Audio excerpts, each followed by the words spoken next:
মধ্যমগ্রাম খুনের ঘটনায় আরো চাঞ্চল্যকর তথ্য পুলিশের হাতে। সম্পূর্ণ প্ল্যান মাফিক খুন করা হয়েছে সুমিতা ঘোষকে। ঘটনার পরের দিন সোমবার সুমিতা ঘোষের আসাম চলে যাওয়ার কথা ছিল, সেই টিকিটেরও হদিশ পেয়েছে পুলিশ।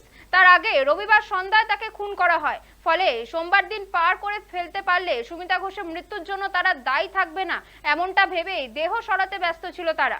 বৃহস্পতিবার পুনর্নির্মাণের পর আইডিটোলা থেকে মধ্যমগ্রাম থানার পুলিশ নিয়ে যায় বউবাজারের একটি সোনার দোকানে। সেখানে সুমিতার গায়ের সমস্ত গয়না ছিল, সব মিলিয়ে 42,000 টাকার গয়না বিক্রি করে।